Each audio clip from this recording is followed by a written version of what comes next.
अब ये सारे लुधियाना और पंजाब में श्री गोदाम आतिथ पथमेड़ा के संस्थापक एवं प्रधान संरक्षक परम सदैव प्रातस्मरणीय परम पूज्य स्वामी सदत्संग जी महाराज जी पधारे थे पहली बार पंजाब को या लुधियाना में। उस दौरान जो पर्दे बनाए प्रेस कॉन्फ्रेंस के लिए, कार्यक्रम के लिए, उस समय फील्ड में दौड़ने के लिए, क्योंकि डूंगर सिंह जी और अन्य कार्यकर्ता सब यथासंभव धन से और साधनों से जुटे हुए रहे, लेकिन जनसंपर्क, प्रचार प्रसार या आम लोगों से पब्लिक रिलेशन या किसी व्यक्ति, नेता या व्यापारियों को आग्रह करना, बुलाना, ये अमुक अमुक चीज़ें जो है, या पथमेड़ा की भावनाओं को प्रस्तुत करना, लोगों को सहमत करना, बताना, ये सारा कार्य यानी वो महाराज जी के प्रथम प्रवास के दौरान इस शरीर के द्वारा सौभाग्य मिला। तो उस दौरान की ये चीज़ें हैं सारी। लेकिन ये कपड़े वाली तो बच गई, तो भी इसमें सलाब आ गई खूब। ये उदयवल लगने से ये जीव जो होती है ये इन्होंने सब खराब कर दिया।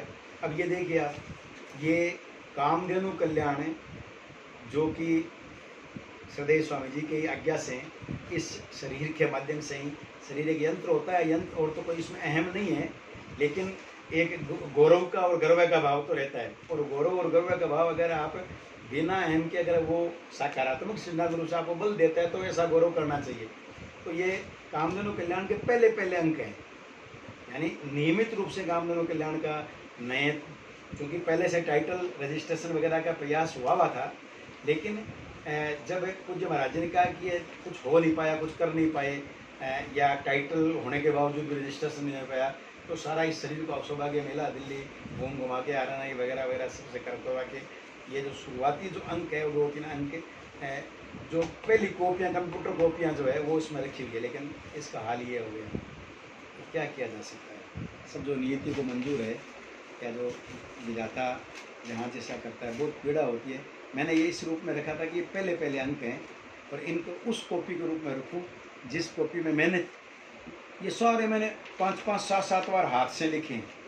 यानी ये सब का सब मैंने ऐसे छोटी एक संस्था की घटना, एक महाराज जी के प्रवास, एक गाय के सेवा और रक्षा के प्रति लिए हुए निर्णय, पथमेड़ा से जुड़ी हुई घटनाएं, पूरे राष्ट्र में पथमेड़ा से आने वाले परिवर्तन, इन चीज़ों को मैं ऐसे हाथ से लिखता पहले। और हाथ से लिखने के बाद में एक राजेश नाम का बड़ा बच्चा था, ब्राह्मण बच्चा था, तो आजकल वो बच्चा अपनी सेकेंडरी में बड़ी फर्म चलाता है और काफ़ी बड़ी इंस्टीट्यूट चलाता है, शैक्षणिक इंस्टीट्यूट भी अलग से चलाता है, कंप्यूटर इंस्टीट्यूट भी चलाता है। वो बच्चा, छोटा सा बच्चा, एकमात्र मेरे लिए साधन था। वो टाइप करता था, मैं ही 2-2, 4-4 बार हाथ से लिखता था, फिर मैं ही इसको संपादन करता था, रूप शोधन करता था, अंतिम रूप मतलब A to Z सारी कामधेनु कल्याण का, श्री गणेश कामधेनु कल्याण। हाँ, इससे पहले आदरणीय डॉक्टर ललित जी द्विवेदी ने कुछ स्मारक टाइप की, स्मारिकाओं टाइप के अंक निकाले थे, जैसे पंचगव्य अंक, गौ सेवा अंक, ऐसे अंक निकाले थे, जैसे साल में कोई एक या 2 साल में एक, ऐसे त्रैमासिक या वार्षिक, ऐसे कुछ अंक निकाले थे इसी नाम से। और टाइटल भी बिजलाराम जी चौधरी साहब वगैरह ने जैसे तैसे वकीलों के थ्रू करवाया था, लेकिन वो टाइटल भी रद्द हो गया। रजिस्ट्रेशन की प्रक्रिया आगे कभी पूरी हो ही नहीं पाएगी। उसमें कार्यकर्ताओं में इतना वो समझ या वो नहीं थी कि वो ऐसा कर सके। फिर स्वामी महाराज की कृपा से ही हुआ, उनके आशीर्वाद से ही सब संपन्न हुआ। लेकिन इस शरीर के द्वारा दिल्ली जाकर, उसमें एक मेरे पुराने साथी थे जनसंघ के दौरान के राजेंद्र बंसल, उन्होंने बड़ा सहयोग किया। उनके RNI में अच्छे संबंध थे, और ये 2-1 चक्कर में मैंने करवा के, फिर डाक से पंजीयन करवा के कामधेनु कल्याण निकला। और कामधेनु कल्याण बड़ी अच्छी चली। वैसे तो उससे पहले ही मैंने शुरू कर दी थी, 2004-5 में एक तरह से खाका रूप टेका सब शुरू कर दी। लेकिन जून, जहाँ तक मुझे याद है ये जून का ही होगा, जून 2006 से नियमित चली, जो ये लगभग 12 साल तक, यानी एक युग तक तो बिल्कुल मेरे संपादन में, क्योंकि संतों का नाम संपादन में शुरू में देते रहे, फिर वो संत भी उपयुक्त नहीं निकले, तो फिर संपादन में नाम उनका भी हटाना पड़ा, और फिर मेरा ही संपादन में नाम चलता रहा। लेकिन नाम चाहे, नाम तो संतों का चलो एक नीति या रणनीति या एक व्यवस्था के अंतर्गत मैंने ही सोच के तय किया था कि नाम संतों का देना चाहिए। लेकिन ये संपादन सारा फिर तो प्रधान संपादक भी मैं ही रहा इसका। संतों का नाम आया तब तो प्रबंध संपादक लिखा करता था, ताकि कोई क्यों संत एक तरफ तो उनका नाम देना भी जरूरी समझते थे गाय के हित में, आंदोलन के हित में। और वो संत पूज्य महाराज जी बाप जी नहीं होते थे, कहते गोरक्ष स्वामी दत्त जी महाराज जी का नाम तो कभी भी नहीं होता था, दूसरे संतों का नाम उन्हीं से पूछ के राय लेके मैंने कहा कि भी संतों का नाम जावे तो लोगों में प्रभाव रहे। तो फिर वो संत भी किसी कारण से आंदोलन से जुड़े नहीं रह पाए और अंततः उसको उनके नाम के साथ में प्रबंध एवं कार्यकारी संपादक के रूप में मैं मेरा नाम देता था, क्योंकि वो संत जिम्मेदारी नहीं लेना चाहते थे। वो कहते थे कि मेरा नाम दिया है लेकिन कोई ऑब्जेक्शन आ जाए, कोई एलिगेशन आ जाए, वो आ जाए तो मेरी जिम्मेदारी नहीं। तो फिर मैंने कहा भाई आपका कुछ है ही नहीं इसमें, आप लिखते नहीं, जिम्मेदारी कैसी। तो फिर वो प्रबंध संपादक के नाम साथ साथ मुझे शुरू से जारी रखना पड़ा। बाद में प्रधान संपादक भी बनना पड़ा, क्योंकि उनको समस्या हटे या हटाना पड़ा, इसलिए। तो ये कई दौर थे, लेकिन ये दौर सारे यादें सारी चीज़ अब भी फाड़ने का जी नहीं कर रहा है, क्योंकि इनमें कुछ बच नहीं गया है। अजीबोगरीब मन होता है मानव का, मानव का मन है विचित्र होता है। इस मानव के मन की कोई था नहीं है। अब देखो ये उद्योग लग गई है, कोई था नहीं है मानव के मन की। अब एक व्यक्ति तो यूँ समझ लो कि उसी बात को अपनी अहम की पुष्टि के लिए कर रहा होता है, उन्हीं शब्दों का उपयोग वो कहीं ना अपनी मैं बता रहा होता है, अपनी विशेषता, योग्यता, प्रतिभा वगैरह को दिखा रहा होता है। एक व्यक्ति का ये कोई लक्ष्य नहीं होता है, लेकिन दुर्भाग्य से शब्द तो उतना ही होते हैं, शब्द तो उसके आसपास उसे प्रयोग में लेने पड़ते हैं। तो वैसे ही शब्दावली के साथ मैं बात करता जैसे मैं कर रहा हूँ, जबकि उसमें ना कोई अहम होता है, ना कोई प्रशंसा की इच्छा होती है, ना कोई भूख होती है, ना किसी को बताने की चेष्टा होती है। लेकिन वो जो भाव है, वो अभिभूत अनुभूतियाँ की जो अभिभूत करने वाली जो एक अवस्था है, उस अवस्था को समझता है कि ये अवस्था भी अपने आप में एक ख्याति है, एक संपत्ति है, पीढ़ियों के लिए, अन्य लोगों के लिए, समाज के लिए। और उस नाते वो ये बात करता है, क्योंकि लोग बहुत छोटे दायरे में उन चीज़ों को या लोगों का दोष नहीं, वो अपने अपने सोच या अपने अपनी जितना अनुभव उनका रहा होता है उसी दायरे में अनुमान लगा पाते हैं। लेकिन मूल चीज़ है कि ऐसे गौरवान्वित करने वाली चीज़ें, ऐसी स्मृतियाँ, जो स्मृतियाँ औरों के लिए प्रेरणा बन सकती है, औरों को मार्ग दिखा सकती है, औरों को उद्वेलित कर सकती है। मैं तो कहता हूँ जो नकारात्मक आलोचक के रूप में व्यक्तियों ने खड़े हों, लेकिन वो उस विषय से जुड़ जाते हैं। और जब वो आलोचना करते करते, निंदा करते करते या गलत मायने या गलत अर्थ निकालते हुए किसी व्यक्तित्व का, कृतित्व का, किसी कार्य का करते करते भी जब उनको बोध हो जाता है हम गलत सोच रहे थे, तो भी कल्याण हो जाता है। जैसे कहते हैं ना, भगवान राम से या ईश्वर भक्ति से किसी को किसी प्रकार से जोड़ लो, चाहे, लेकिन जोड़ने में फायदा ही फायदा है। चाहे राम का नाम चाहे निंदा के रूप में ले लो, चाहे राम ऐसा था, राम वैसा था, लेकिन फिर भी उसका कल्याण हो जाता है।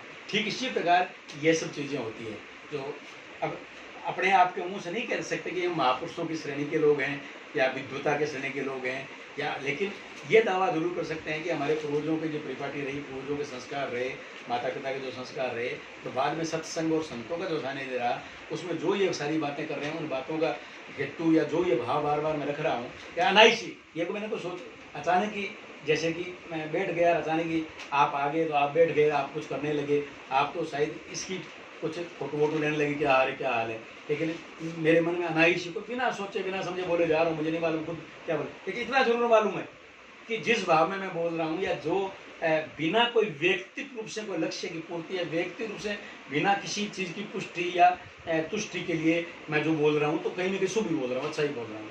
और इसका ये कहीं भी कोई ये चीज़, ये वीडियो, फोटो या जो भी चीज़ जो आप जो ले रहे हो, ये अगर कहीं जाएगी तो मैं समझता हूँ सुख फलादेश लाएगी। इसमें से कुछ ना कुछ सृष्टि के लिए, प्रकृति के लिए, परमात्मा के लिए, धर्म के लिए, अध्यात्म के लिए, गाय के लिए, जनित के लिए, राष्ट्र के लिए कुछ अच्छा निकलेगा, ऐसा मन कर रहा है। और वो मन क्यों कर रहा है कि मेरा मन पवित्र है, मैं कोई मेरे लिए कुछ भी ना बोल रहा हूँ, ना मेरे लिए कोई मेरा कोई चिंतन है। और ये एक बात केवल पूनम राजपूत मानवता धर्मी की नहीं है, मेरी बात नहीं है, ये ऐसी भावनाएं अनेकानेक लोगों में होती है। अनेकानेक लोग इस प्रकार के स्वभाव के और विचार के होते हैं, और अनेकानेक लोग ऐसे विचारों से ओतप्रोत जीवन जीते हैं, लेकिन हो सकता है कोई हिम्मत नहीं कर पाता इन बातों कहने की इतनी गहराई से, कोई इतना बेलाग बेबाक बात नहीं, कौन समझेगा ये कहकर हार जाता है। लेकिन मुझे लगा कि मुझे ये बातें करनी चाहिए कि बहुत से अच्छे लोग जो होते हैं, जिनका हम मूल्यांकन अलग प्रकार से करते हैं, उनका मूल्यांकन हम सांसारिक दृष्टि से करते हैं, लेकिन वो बिल्कुल साधकत्व में होते हैं, साधक जीवन जीते होते हैं, और उनका कोई ऐसा लक्ष्य नहीं होता जो सांसारिक लोकेशना से जुड़ा हुआ हो या सांसारिक मुद्दों से जुड़ा हो। हाँ, उनका भाव ये जरूर होता है कि हमारी भावनाएं जो कोमलता का कोना लिए हुए, कोमलता के एक गंगा के तट की भांति है, तो उससे सब लोग परिचित हो, उससे या उस भाव तक या उस अनुभूति तक सब लोग पहुँचे। बस इसी पवित्र भावना में मैं जो कुछ बोलता जा रहा हूँ, बोलता गया हूँ। और ये सारा ऑफिस बड़ा प्रेम से कोई समय ने बनाया था। मैं स्वयं यहाँ बैठने के लिए, घर परिवार बड़े भाई सबकी राय मशवरे लेने के बाद मैं यहीं टिक के बैठने का, और मेरा जो साहित्य है, पत्रकारिता, जनहित, राष्ट्रहित, गोहित में जो कार्य है वो सारे कार्य इसी स्थान से करने के निर्णय के साथ में संतों का भी इसमें आशीर्वाद रहा। परम सदैव गौर श्री स्वामी सदत्यानंद जी महाराज जी भी यहाँ पर पधारे, उन्होंने भी यहाँ चरण, उनके भी चरण पड़े यहाँ पर। धन्य ऑफिस है ये। और ये एक एक चीज़ मैंने मेरे हाथों से बनाई थी, और यहीं पर तब के रूप में राष्ट्र के सेवा, गुरु की सेवा, समाज सेवा के रूप में मानस बनाया। बाद में वो अलग बात है कि इससे भी कहीं आगे मुझे अवसर मिला। और जब गौर श्री स्वामी जी महाराज जो मैं जुड़ा हुआ पहले से ही था, सेवा में पहले से दे रहा था, पथमेड़ा का कार्य भी यहीं से पूरे पंजाब में होने जा रहा था, शुरू हुआ था। और बाद में पथमेड़ा महाराज जी मुझे पूरे को ही वहाँ परमानेंटली ले गए, तो वो एक और भी बड़ा सौभाग्य रहा। लेकिन ये सारी चीज़ें अब आगे चलते कालांतर में ये दीमक लग गई, जिसे हम उदयवड़ कहते हैं। तो दीमक ने ये प्रताप कर दिया कि आज सारे सामान को बिखेर हो के सारे खाने जो भरे भराए होते थे, एक भी खाना खाली नहीं होता था। पुस्तकों से, साहित्य से, विभिन्न प्रकार के गोहितार्थ लिटरेचर से ये भरे रहते थे, राष्ट्रहितार्थ लिटरेचर से भरे होते थे। और आज कुछ कार्टूनों में बंद करके रखना पड़ा है, कुछ इधर बांध के रखना पड़ा है, कुछ उधर बांध के रखना पड़ा है, कुछ को डिपार्चर यानी फाड़ के वेस्ट करना पड़ रहा है, कुछ को फेंकना पड़ रहा है, अमुक परिस्थितियाँ हैं। ये सारी भविष्य के गर्भ में जो नियति होती है वैसे परिणाम आते हैं। लेकिन कोई गम नहीं, कम से कम चाहे डिपार्चर हो रहा है, चाहे ये गुम हो रहे हैं, चाहे गल रहे हैं, सड़ रहे हैं, लेकिन इनके साथ में भी एक बड़ी शानदार चीज़ है कि इतने वर्षों तक ये चीज़ें संभली रही, इतने वर्षों तक इन्होंने अपना काम किया। पहले जब ये बनी तब इन्होंने अपना एक महत्वपूर्ण कड़ी और महत्वपूर्ण काम तो करी, संपादित कर ही दिया था। उसके बाद में भी ये अपने में आज भी कहीं की ये चर्चा कर रहे हैं, तो ये हैं तो इनकी चर्चा हो रही है, वरना यह चर्चा नहीं होती। ये भी एक सत्संग है, सत्चर्चा ही सत्संग होती है। भगवत आराधना और आज की इस मेरे भावना में मैं कोई फर्क नहीं मानता हूँ, क्योंकि मैं बिल्कुल गंगा की तरह पवित्र और कोमल भाव के साथ में मेरी निष्कलंक बातों को रखता जा रहा हूँ। अब मैंने क्या रखा, क्या कहा, मुझे ज्ञात नहीं। जय गौ माता, जय गोपाल, जय भारत, जय हिंद।